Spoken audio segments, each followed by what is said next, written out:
శుక్లాంబరధరం విష్ణుం శశివర్ణం చతుర్భుజం ప్రసన్నవదనం ధ్యాయేత్ సర్వవిఘ్నోపశాంతయేత్.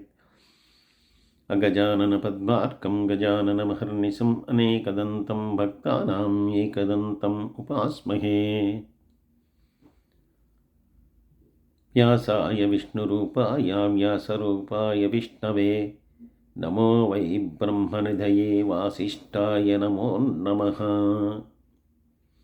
గురుర్బ్రహ్మా గురుర్విష్ణు గురుర్దేవో మహేశ్వరః గురుర్సాక్షాత్ పరం బ్రహ్మ తస్మై శ్రీ గురవే నమః. ఈ ప్రేరణకు కారణమైనటువంటి గురుదేవులు బ్రహ్మశ్రీ చాగంటి కోటేశ్వరరావు గారి పాదపద్మాలకు సుభక్తిపూర్వకంగా నమస్కరిస్తున్నాను. శ్రీ గురుభ్యో నమః.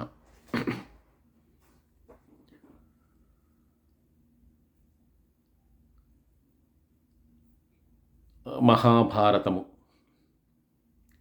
మహా అనేటటువంటి శబ్దానికి చాలా గొప్పదైనటువంటిది భారతము.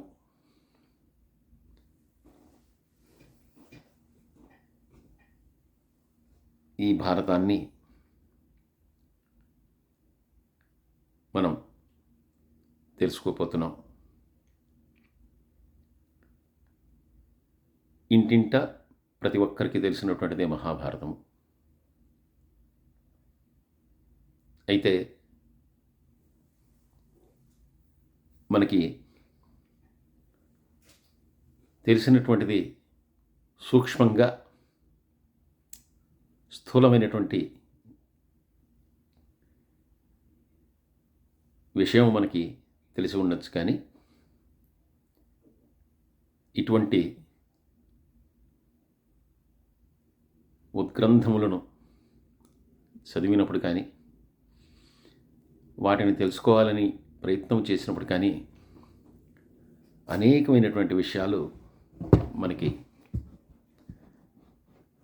తెలుస్తూ ఉంటాయి. అదంతా కూడా భగవంతుని యొక్క అనుగ్రహంతో, ఆయన యొక్క ఆశీర్వాదం చేత మనకి అటువంటి విషయాల పట్ల ఆసక్తి కలుగుతుంది. వాటిని తెలుసుకోవాలనేటటువంటి ఆకాంక్ష కలుగుతుంది. ఈ రెండిటితో కూడి ఒక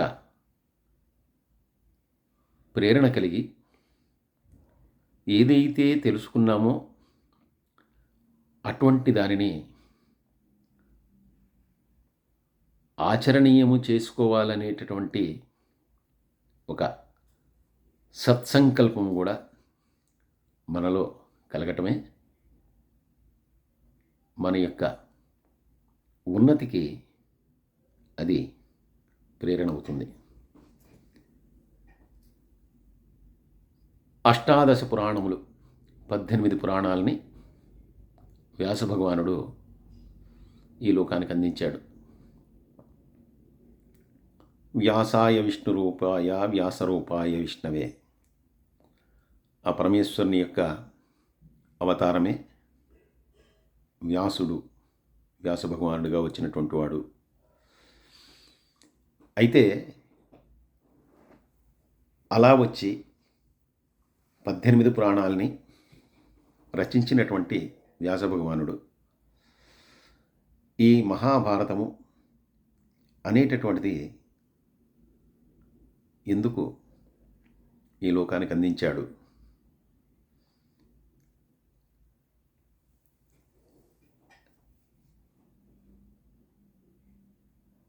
పరమేశ్వరుని దగ్గర నుంచి వచ్చినటువంటివే 4 వేదాలు.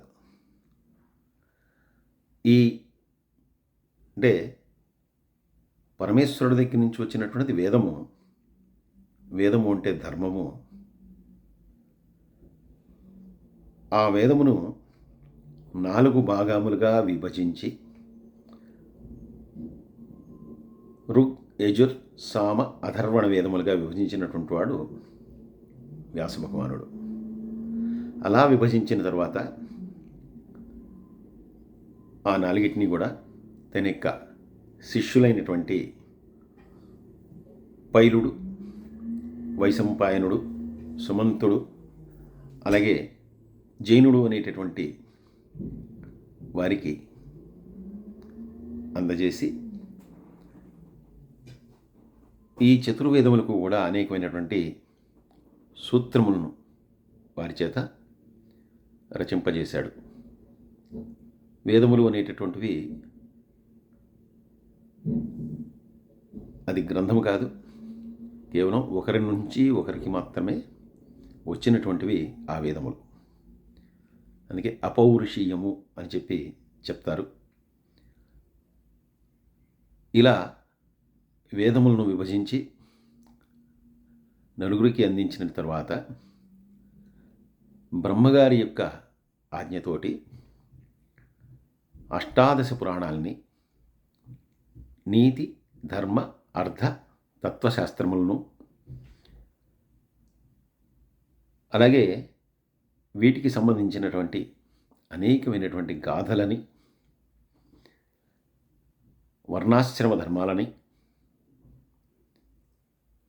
పరమేశ్వరుని యొక్క, పరమాత్మ యొక్క మహాత్మ్యాన్ని, వీటన్నిటినీ కూడా ఆయన తన యొక్క అష్టాదశ పురాణములలో అన్నిట్లో కూడా చెప్పారు. ఆ తర్వాత ఇన్నిటిని, ఈ పురాణాలన్నింటినీ అందించిన మనకి 2 గొప్పవైనటువంటి ఇతిహాసములు ఉన్నాయి.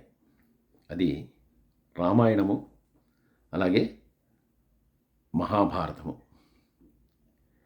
ఇతిహాస, ఇది జరిగినటువంటిది, యథార్థముగా జరిగినటువంటిది ఏదైతే ఉందో అది ఇతిహాసము. ఈ మహాభారతము, రామాయణము 2 కూడా జరిగినటువంటివి మనకి అందజేయబడ్డాయి. రామాయణాన్ని వాల్మీకి మహర్షి ఈ లోకానికి అందజేస్తే, వాల్మీకి మహర్షి కూడా రామాయణం అంతా కూడా అయిపోయిన తర్వాత పరమేశ్వరుని యొక్క కృపతోటి, అనుగ్రహంతో యథాతథంగా రామాయణము ఏ రకంగా అయితే జరిగిందో అదంతా కూడా, అంటే రాముని యొక్క కదలిక, రామాయణం, దాన్నంతా కూడా పొందుపరిచి ఇచ్చినటువంటిది రామాయణము.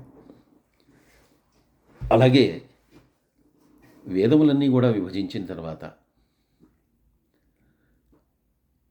పురాణములలో భగవంతుని యొక్క గుణగణములను కీర్తించటం, భగవంతుని యొక్క తత్వాన్ని తెలియజేయటం, ఇవన్నీ కూడా పురాణములో ఉన్నాయి.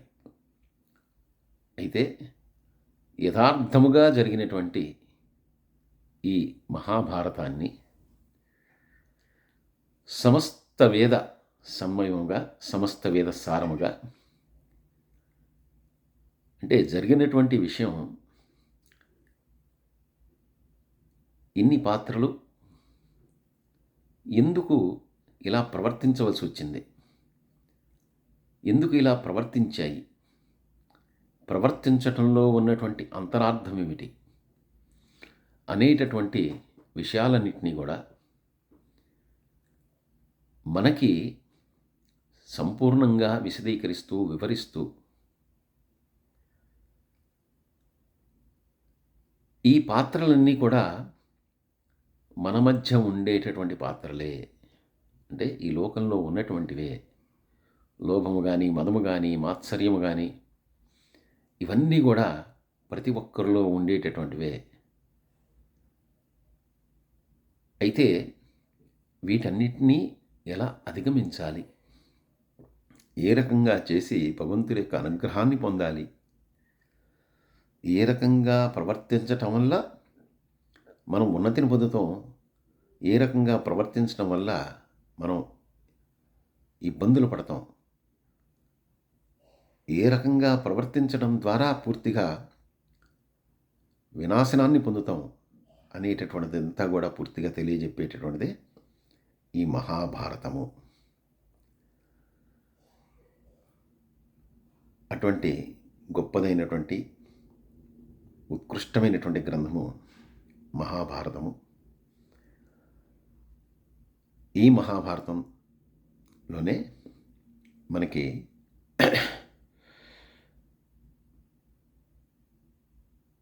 పవిత్రమైనటువంటి భగవద్గీత, అలాగే విష్ణు సహస్రనామము, శివ సహస్రనామము ఇవన్నీ కూడా ఈ మహాభారతం నుండి వచ్చినటువంటివే. భారతము అనగానే మనకి గుర్తు వచ్చేటటువంటిది యుద్ధము, మహాభారత యుద్ధము. ఇది మహాయుద్ధము, చాలా ఘోరమైనటువంటి యుద్ధము. ఈ యుద్ధములో పాండవుల పక్షాన, కౌరవుల పక్షమున, ఈ రెండు పక్షముల్లో కలిసి 18 అక్షోహిణుల సైన్యము యుద్ధములో పాల్గొన్నదని, వారందరూ కూడా మరణించారు అని చెప్పి, అంటే యుద్ధంలో పాల్గొన్నటువంటి వారందరూ కూడా కొద్దిమంది తప్పితే మిగిలిన వాళ్ళందరూ కూడా మరణించారని చెప్పి మనకి చెప్పబడుతుంది.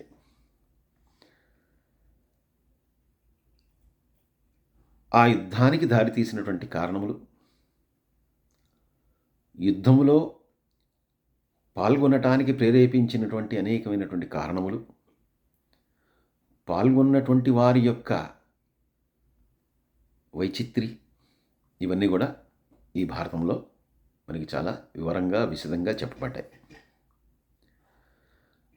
ఈ మహాభారతాన్ని వ్యాస భగవానుడు 3 సంవత్సరాలు రచించాడు.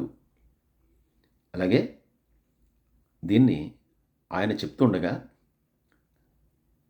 ఆ గణాధిపతి అయినటువంటి విఘ్నేశ్వరుడు దీన్ని రచించాడు అని చెప్పి మనకి చెప్పబడింది.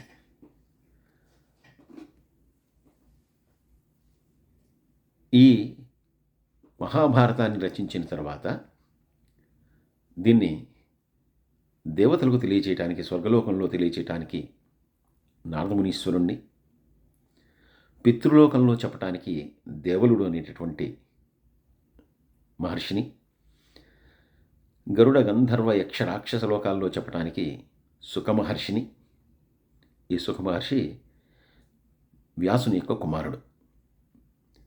అలాగే సమస్తమైనటువంటి లోకములలో చెప్పటానికి సుమంతుడు అనేటటువంటి ఆయన్ని, మానవులందరికీ తెలియజేయటానికి వైశంపాయనుడు అనేటటువంటి ఆయన్ని వ్యాస భగవానుడు నియమించాడు. ఇంకా ఇది వైశంపాయన మహర్షి మానవలోకానికి తన యొక్క ప్రవచనం ద్వారా అందించినటువంటిది ఈ మహాభారతం. ఈ 18 అక్షోహిణుల సౌన్యము అనేటటువంటిది ఈ మహాభారతములో పేర్కొన్నటువంటి సంఖ్య. మనకి రామాయణంలో ఇవి ఆ సంఖ్య మరొక రకంగా చెప్పబడింది. ఇక్కడ అక్షోహిణులు అనేటటువంటి పేరుతోటి ఆ సంఖ్య ఏదైతే ఉందో, ఆ పాల్గొన్నటువంటి వారి సంఖ్య ఏదైతే ఉందో అది మనకి చెప్పబడింది. అలాగే ఈ మహాభారత యుద్ధమంతా కూడా కురుక్షేత్రం అనేటటువంటి ప్రదేశంలో, అంటే ప్రస్తుతం హర్యానాలో ఉన్నటువంటి ప్రదేశంలో జరిగింది. అలాగే శమంతక పంచకము అనేటటువంటి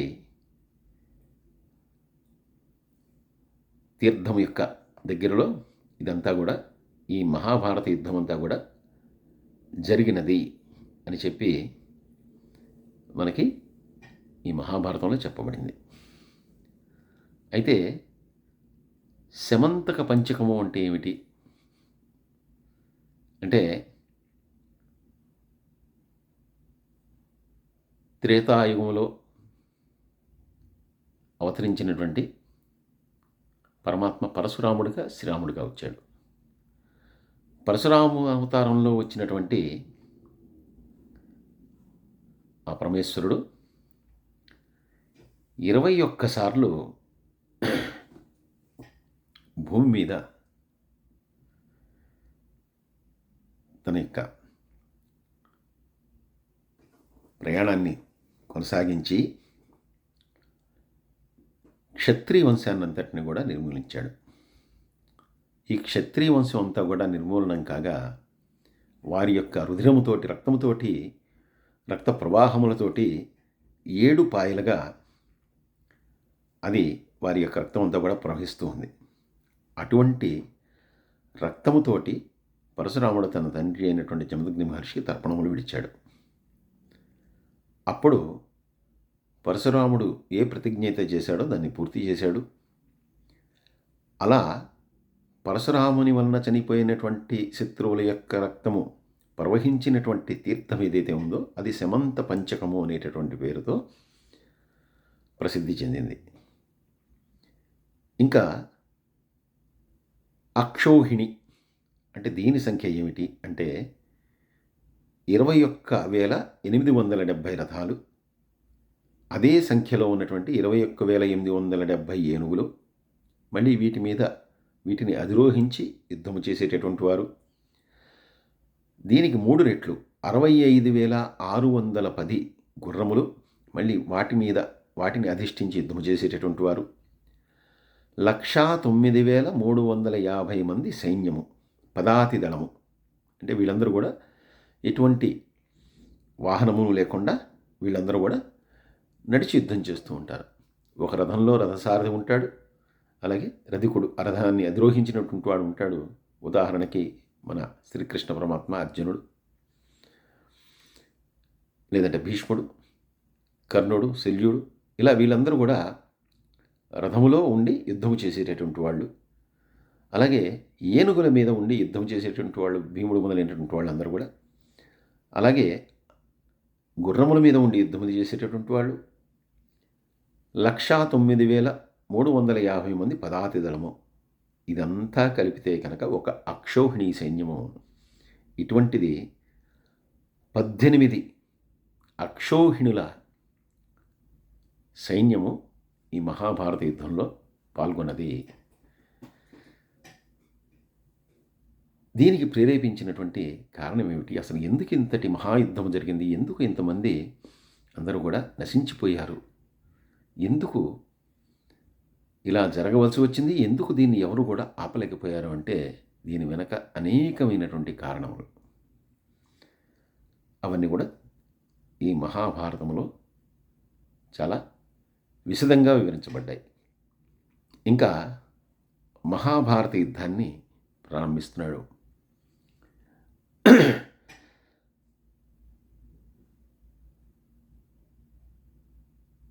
కృష్ణార్జునుడు అందరికీ తెలిసినటువంటి వాళ్ళే.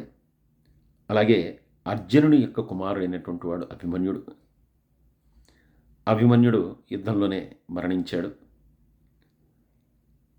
అభిమన్యుని యొక్క కుమారుడు పరీక్షిత్ మహారాజు గారు. ఆ పరీక్షిత్ మహారాజు గారి యొక్క కుమారుడి పేరు జనమేజయుడు.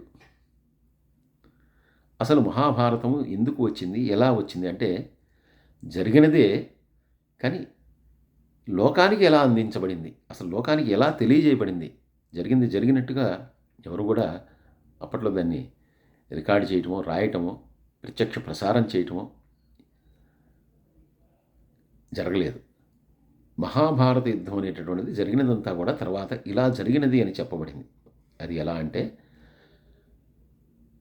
ఇది ఒక శునకముతో ప్రారంభమై శునకముతో చిట్ట చివరి పర్వంలో ముగుస్తుంది. పరీక్షిత్ మహారాజు గారు అంటే అభిమన్యుడి యొక్క కుమారుడైనటువంటి పరీక్షిత్ మహారాజు గారు, ఆయన కొడుకైనటువంటి జనమేజయుడు అంటే అభిమన్యుడి యొక్క మనవడు, అర్జునుడి యొక్క ముని మనవడు. ఈ జనమేజయ మహారాజు గారు ఈ భారతదేశాన్నంతా కూడా పరిపాలించేటటువంటి సమయంలో ఒక మహాయజ్ఞాన్ని చేస్తూ ఉన్నాడు. ఈ మహాయజ్ఞాన్ని చేస్తున్నటువంటి సమయంలో శరమ అనేటటువంటి ఒక కుక్క, దాని యొక్క కుమారుడైనటువంటి సారమేయుడు అనేటటువంటి కుక్క ఈ యజ్ఞము చేసేటటువంటి ప్రాంతానికి వచ్చి అక్కడ తిరుగుతూ అక్కడ చరిస్తూ ఉంది, లేదంటే ఆడుకుంటూ ఉంది. అయితే శునకము అనేటటువంటిది అక్కడికి వచ్చినందువల్ల యజ్ఞము జరుగుతున్నందువలన పవిత్రమైనటువంటి ఆ యజ్ఞవాటికలోకి వచ్చినటువంటి ఆ శునకాన్ని వెంటనే అక్కడ ఉన్నటువంటి జనమేజయుని యొక్క తమ్ముళ్ళు దాన్ని అక్కడి నుంచి తరిమేయాలని చెప్పి ప్రయత్నించారు. అది వెళ్ళకపోవడంతో దాన్ని అదిలించి కొట్టి దాన్ని అక్కడి నుంచి పంపించేశారు. ఇలా పంపివేయబడ్డటువంటి సారమేయుడు అనేటటువంటి కుక్కపిల్ల ఏడుస్తూ తల్లి అయినటువంటి శర్మ దగ్గరికి వెళ్ళింది. అంటే తన తల్లి దగ్గరికి వెళ్ళింది.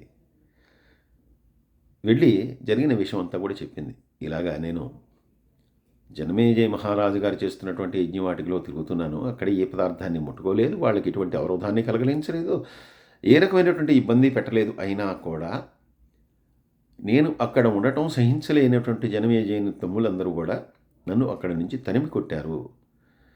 తరిమి కొట్టడమే కాదు, అంటే నన్ను అక్కడ నుంచి నాకు క్లేశాన్ని కలిగిస్తూ నా శరీరాన్ని గాయపరుస్తూ నన్ను అక్కడి నుంచి తరిమి వేశారు అని చెప్పి చెప్పింది.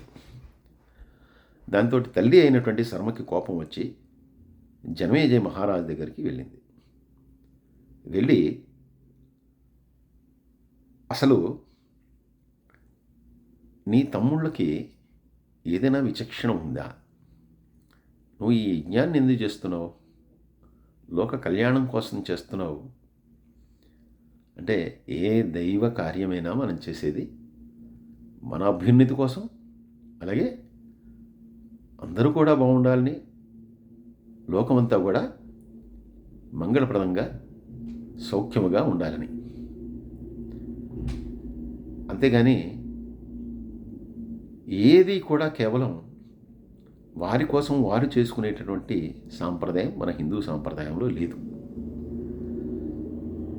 అలాంటప్పుడు ఏ అవరోధము కలిగించకుండా, ఎవరిని ఇబ్బందికి పెట్టకుండా ఉన్నటువంటి నా యొక్క కుమారుడైనటువంటి ఆ సారమేయుణ్ణి విచక్షణారహితంగా, ఎందుకంటే మరి ఇంకొక జీవిని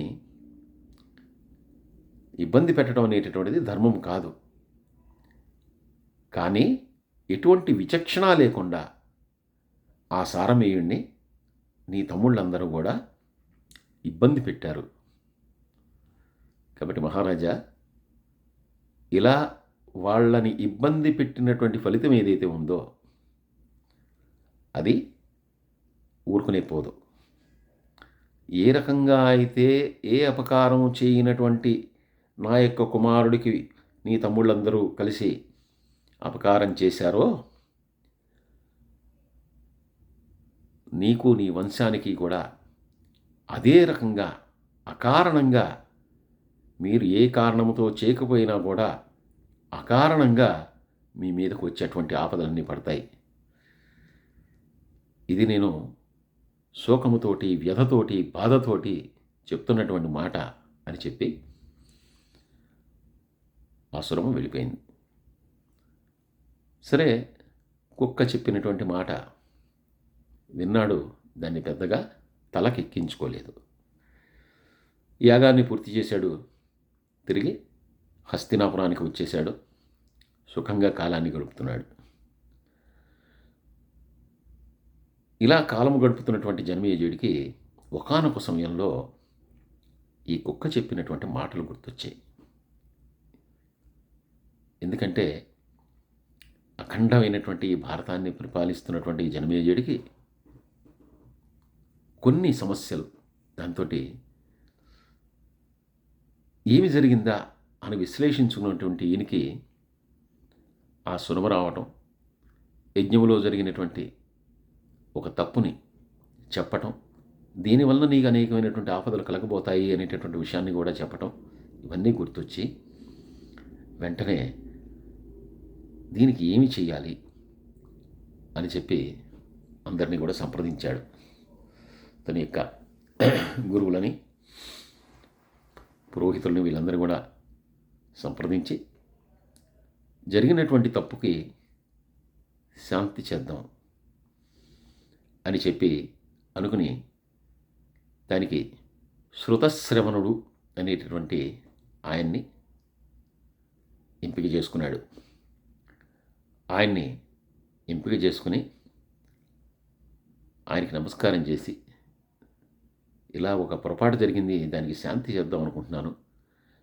కాబట్టి మీ కుమారుడైనటువంటి శ్రవసుడు అనేటటువంటి ఆయన్ని పంపించండి అని చెప్పి ఆయన్ని అర్థించాడు. దానికి ఆయన శృతశ్రవసుడు అంగీకరించాడు. దానితోటి ఆ సోమశ్రవసుని యొక్క ఆధ్వర్యంలో తాను చేసినటువంటి తప్పు ఏదైతే ఉందో దానికి పరిహారంగా అనేకమైనటువంటి పుణ్య కార్యక్రమాల్ని చేశాడు. చేసిన తర్వాత ఇప్పుడు ఈయన చేసినటువంటి పాపం ఏదైతే ఉందో, ఈయన చేసినటువంటి తప్పు ఏదైతే ఉందో దాని నుంచి ఈయన నేను విముక్తుడినవుతాను అని చెప్పి ఆయన అనుకున్నాడు.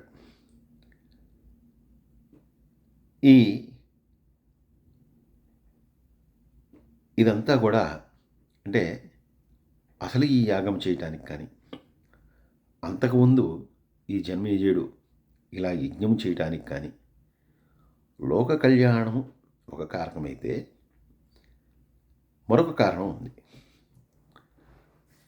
అది ఏమిటి అనేటటువంటిది కూడా ఇప్పుడు తెలుసుకోవటానికి ప్రయత్నం చేద్దాం.